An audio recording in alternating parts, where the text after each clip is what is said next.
Prokuroria e posaçme ka publikuar njoftim zyrtar në lidhje me mbylljen e hetimeve dhe dërgimin për gjykim të nënkryetarës në detyrë të Bashkisë Tropoj, Zyra Islamaj, lajm të cilin SNA raportoi më herët gjatë ditës së sotme. Ndaj Islamajt rëndon akuza për korrupsion pasiv. Nga hetimet ka rezultuar se ka ndërhyrë tek një ndërtues për të ndërtuar një urë në favor të familjarëve të saj. Për gjykim është dërguar dhe ndërtuesi i përfshirë në këtë çështje, Rok Gega. Në njoftimin e SPAK, ndër të tjera bëhet e ditur se Prokuroria e posaçme kundër korrupsionit dhe krimit të organizuar përfundoi hetimet dhe ka dërguar për gjykim në gjykatën e posaçme të shkallës së parë procedimin penal numër 15 të vitit 2025 në ngarkim të panderove.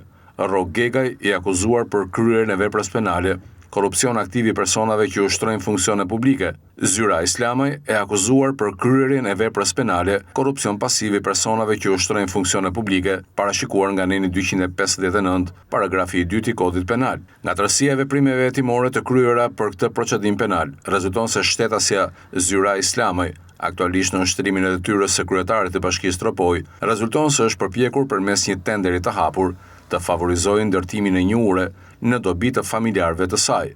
Ajo ka ndërhyrë tek ndërtuesi Rok Gega për të ngritur urën mbi përrojën që kalon pranë shtëpisë së motrës së saj. Edhe ndërtuesi nga ana e tij ka pohuar se ky ndërtim nuk ka qenë në procedurat e tenderimit dhe ai do t'ia bënte dhuratë kryetares së Bashkisë Tropoj. Prokuroria e posaçme ka administruar materialin kallëzues bazuar mbi një informacion të ardhur më 8 i pari 2025 nga Partia Demokratike, i mbështetur mbi denoncimin e bërë nga një emision televiziv investigativ në nëntor të vitit 2024.